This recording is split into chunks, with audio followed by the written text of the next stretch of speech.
The C-17 Globemaster III airlifter landed in Yemen. As Congress continues to debate whether or not to keep supporting fighting Iranian-backed Houthi rebels in Yemen, this mission is a good reminder that U.S. military will almost certainly remain engaged in its own murky operations against the rebel. The Air Force Association revealed the existence of the Aeromedical Evacuation Mission, which a crew from the 62nd Airlift Wing at Joint Base Lewis McChord in Washington State had carried out during its main annual conference and exhibition in Washington, D.C. U.S. Air Force Captain James Jensen accepted the Lieutenant General William H. Tunner Crew Award for Most Outstanding Strategic Airlift Crew in the Air Force on behalf of himself and the rest of his crew, referred to by their call sign during the mission, Reach 865. There was also no indication that the CENTCOM Public Affairs Office was aware of this particular mission at all before we inquired about it. At the time of writing, we have not received any response from Joint Base Lewis McChord or the 62nd Airlift Wing regarding our queries about this mission. Aeromedical evacuations are not unusual for C-17s and their crews, though. The U.S. Air Force has even developed a full surgical suite called the Tactical Critical Care Evacuation Team Enhanced, which is designed to fit inside the aircraft so medical personnel can perform life-saving operations in flight. During operations, U.S. forces provided the Emiratis with intelligence support, airborne ISR, advice and assistance with operational planning, maritime interdiction and security operations, medical support, and aerial refueling, a CENTCOM public affairs officer told the War Zone in an email. However, due to security and force protection considerations, we will not discuss specifics regarding this operation. The email did note that, at that time, the U.S. military did not have any standing aeromedical or casualty evacuation assets in place that were dedicated to supporting any operations in Yemen. However, U.S. Transportation Command had announced that it was looking to hire contractors to operate fixed-wing aircraft and helicopters and provide casualty evacuation and personnel recovery services at any of 10 different sites inside the country. Please note, this was in support of counterterrorism operations, not the Saudi-led coalition in their fight against the Houthis, the CENTCOM public affairs officer stressed in their email. The Department of Defense provides non-combat advisory support, refueling support to coalition aircraft, and intelligence support to assist Saudi Arabia in preventing cross-border attacks. This is a critical distinction.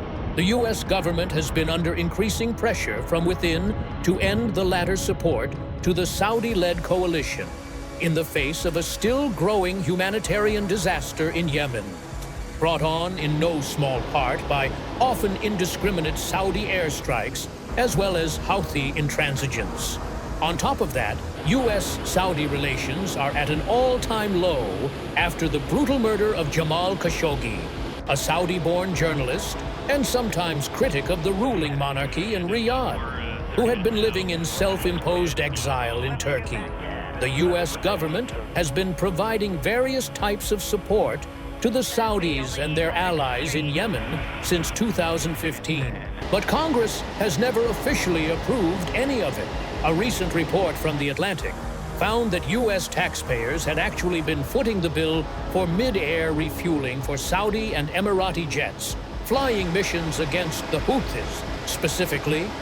Today, the Pentagon has still not formalized an agreement requiring those countries to pay for the tanker services, despite a clear legal requirement to do so.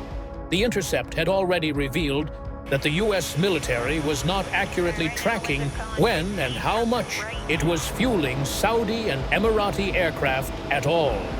The Pentagon announced it would no longer refuel Saudi-led coalition aircraft at all, officially at the request of officials in Riyadh.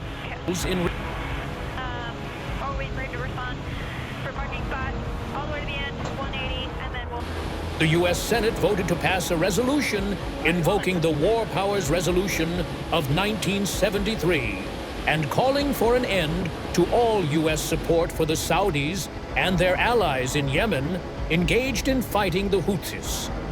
That same day, they passed another non-binding resolution rebuking the Saudi government over Khashoggi's murder and directly accusing Crown Prince Mohammed bin Salman of ordering the hit.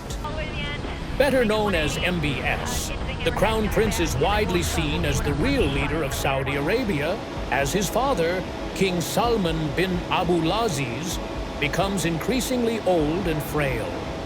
The War Powers measure is unlikely to have any practical impact immediately, since the U.S. House of Representatives has already rejected it. When the Democratic Party takes control in the House in January 2019, they will almost certainly revisit it, though. It is still a strong statement from legislators, including some Republicans, to President Donald Trump's administration, which has very publicly advocated for continuing to support the Saudis in Yemen.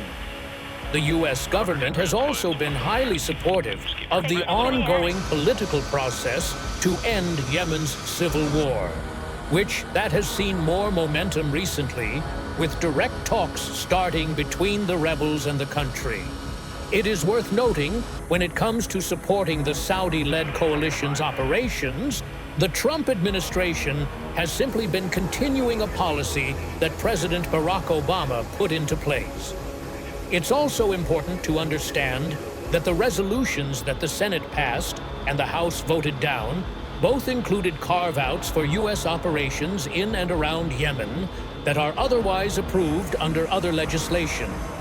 The U.S. military began Yukon Journey, which the Pentagon only publicly acknowledged. Yahoo News later confirmed this was indeed a new American operation in the country. However, this specifically referred to American support for the Saudi-led coalition's fight against the Houthis.